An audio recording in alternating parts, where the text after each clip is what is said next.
वेद पाठशाला में आपका हार्दिक स्वागत है। परमेश्वर का वचन जीवित, पवित्र एवं सामर्थी है।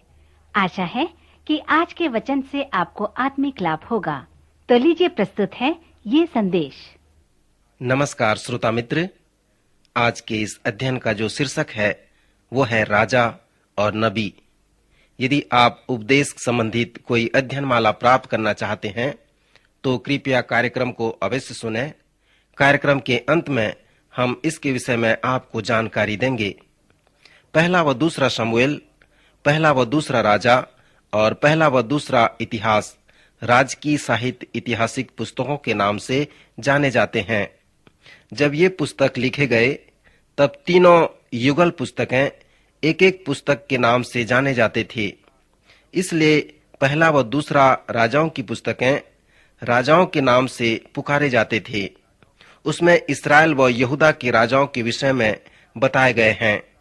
यह पहला व दूसरा शमूएल भी इसी प्रकार से था, परंतु राजाओं की पुस्तक के विषय में परमेश्वर का जो केंद्र था वो परमेश्वर का राज्य था। जैसे मैंने पहले आपको सूचित किया था कि नए नियम से अधिक पुराने नियम में इसके विषय में समझना सरल है। सो नए नियम के लिए यह विषय बहुत ही महत्वपूर्ण है। पुराने नियम की राजकीय पुस्तकें नए नियम की सर्वेक्षण के लिए हमें तैयार करते हैं। श्रोता, यहाँ पर परमेश्वर के राज्य का संकल्प यह है कि परमेश्वर राजा है और परमेश्वर के पास राज्य है। परमेश्वर चाहता था कि वह उन विशेष यहूदी लोगों का राजा हो। यदि इस्राएली प्रजा परमेश्वर की योजना को समझते और उसे ग्रहण करते, तब परमेश्वर का राज्य पृथ्वी पर राष्ट्रीय, भौगोलिक और शाब्दिक राज्य होता। परंतु प्रथम शमूएल में इस्राएली प्रजा ने परमेश्वर की व्यवस्था को पसंद नहीं किया और उसे अपना राजा मानने से बहिष्कृत कर दिया। पहला व दूसरा राजा में इस्राएली प्रजा के पास जो राजा हुए वो परमेश्वर के निर्देश से नहीं थे, परंतु परमेश्वर ने उन्हें अनुमति दे दी। वे परमेश्वर के अनुमति के द्वारा राजा बनाए गए। सो पहला व दूसरा राजा की पुस्तक मनुष्य के राज्य के विषय में बताते हैं, जिसकी सच्चाई का परिणाम यह है कि इस्राएली प्रजा नहीं चाहते कि परमेश्वर उनका राजा हो। परमेश्वर पिता चाहते थे कि वह राज्य परमेश्वर का राज्य हो, परंतु इस्राएली प्रजा ये चाहते थे कि वह मनुष्यों का राज्य हो। इस्राएली प्रजा ये भी चाहते थे कि उनका अपना राजा हो। इसलिए पहला राजा में हम मानवीय राज्य के विभाजन के विषय को पढ़ते हैं और दूसरे राजा की पुस्तक में हम उन दोनों अलग अलग राजा के बंधुआई के विषय में भी पढ़ते हैं। मित्र, एक बार फिर स्मरण करें, जबकि ये ऐतिहासिक पुस्तकें हैं तो हम उदाहरण व चेतावनी को देखना चाहते हैं। राजाओं की इन दोनों पुस्तकों में चेतावनी भरे हुए हैं। हम इन राजाओं की पुस्तकों में बहुत सारे चेतावनियों को प्राप्त करेंगे, क्योंकि इन राजाओं की पुस्तक में से अनेक राजा दुष्ट थे और जिसका परिणाम लोगों के समक्ष बहुत ही स्पष्ट रूप से था।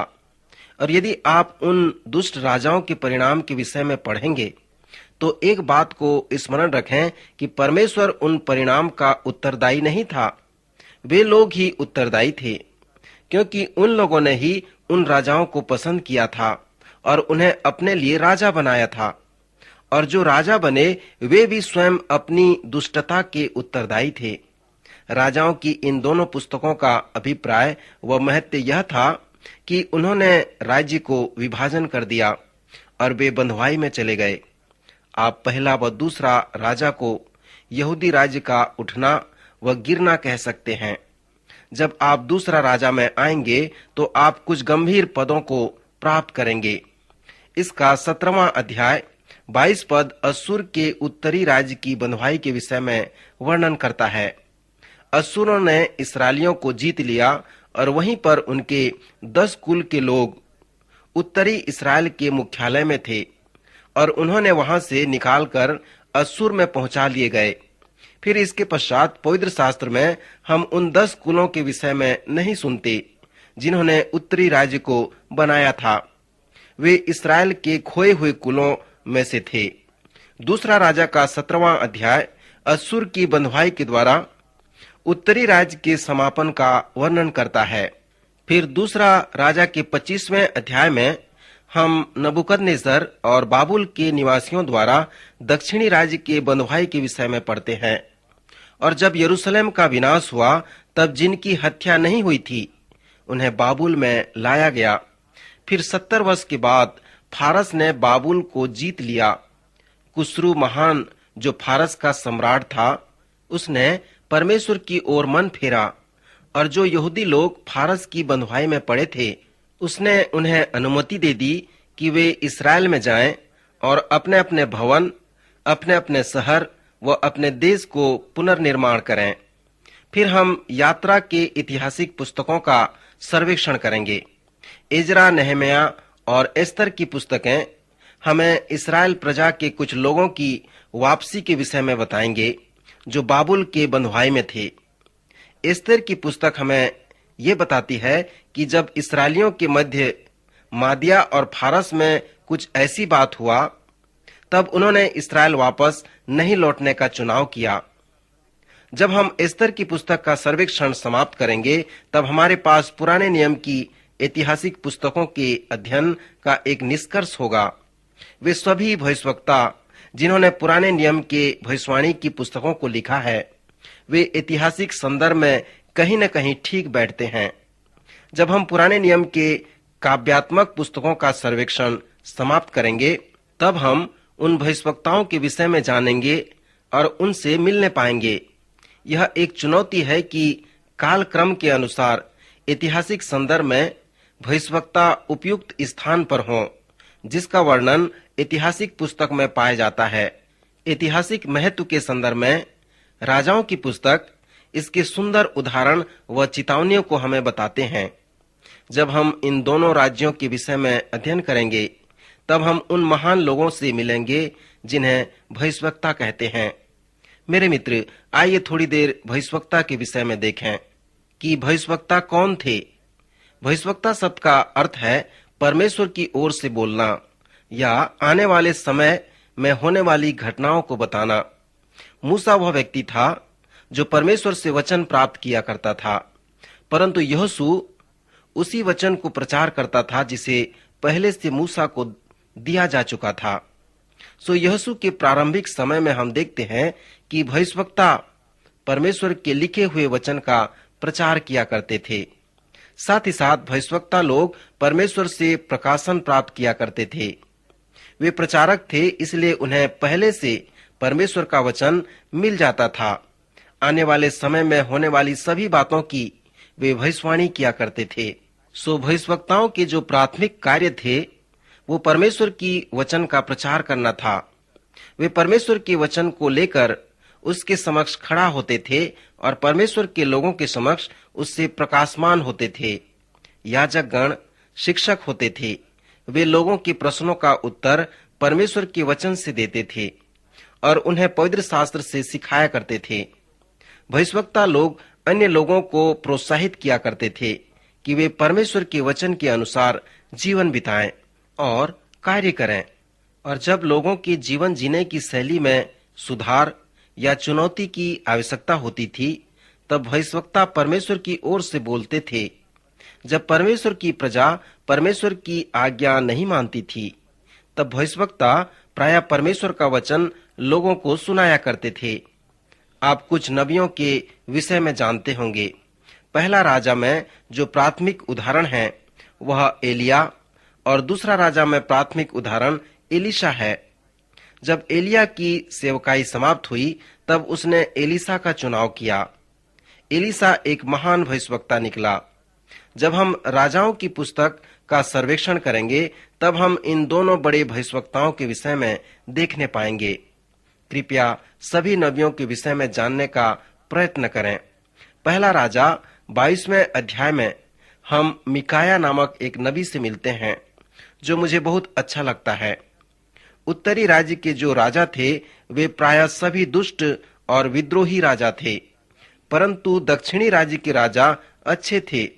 वे भक्तिमय जीवन व्यतीत करते थे, जैसे दाऊद था, हिजकिय्याह, यहोशापात और योशिया अच्छे राजा थे। सो वे सभी राजा जिन्होंने इस्राएल में राज्य किया दुष्ट थे, परंतु कुछ राजाओं ने जिन्होंने यहूदा में राज्य किया वे अच्छे थे। पहला राजा के 22वें अध्याय में इस्राएल के उत्तरी राज्य के राजा और यहूदा के दक्षिणी राज्य के राजा एक बार मिले। उत्तरी राज्य का राजा आहाब था जो बहुत दुष्ट था, और यहोशापात दक्षिणी राज्य का राजा था जो थोड़ा अच्छा था और थोड़ा बुरा भी था। जब ये दो राजा मिले, आहाब ने यहोशापात को चुनौती दी और कहा कि सीरिया के लोगों ने अभी भी हमारे गिलाद रामोत शहर को अपने अधिकार में कर लिया है। क्या तू अपनी सेना मेरे साथ नहीं भेजेगा कि हम रामोत गिलाद को अपने वश में कर लें? जब आप इन दोनों राजाओं के विषय में सुनेंगे तो आप आश्चर्य करेंगे। आहाब पूर्ण रूप से दुष्ट था। उसने इजबेल रानी से विवाह किया था।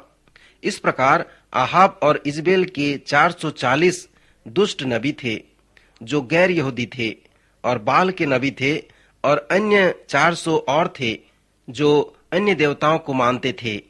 सो इस प्रकार उनके पास 850 झूठे नबी थे।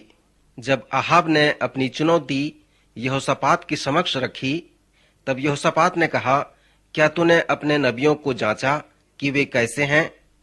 फिर उसने ये भी कहा, क्या यहाँ यहोवा का कोई और नबी नहीं है जिससे हम कुछ पूछ लें?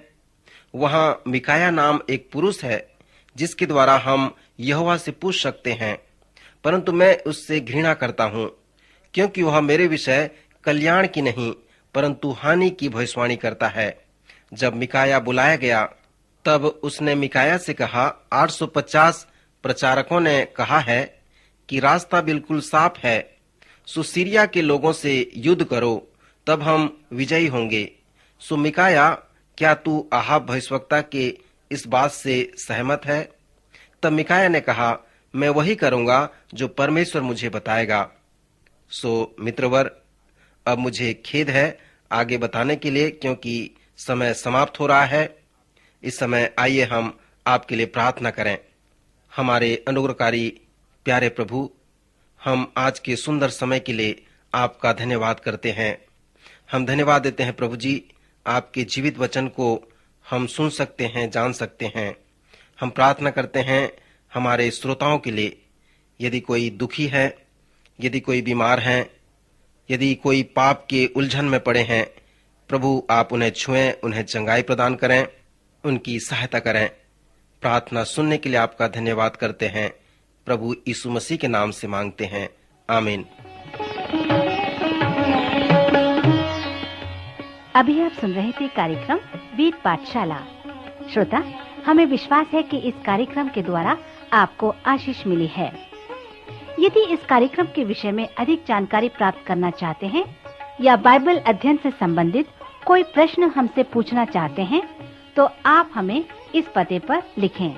हमारा पता है कार्यक्रम Ved Pathshala, Vishwavani, post box number 731, Faridabad 7, Haryana. पता एक बार फिर से सुन लीजिए। कार्यक्रम Ved Pathshala, Vishwavani, post box number 731, Faridabad 7, Haryana. तो इसी के साथ आज के कार्यक्रम का समय यहीं पर समाप्त होता है। अगले कार्यक्रम में आपसे फिर भेंट होगी। तब तक के लिए हमें आज्ञा दीजिए। नमस्कार।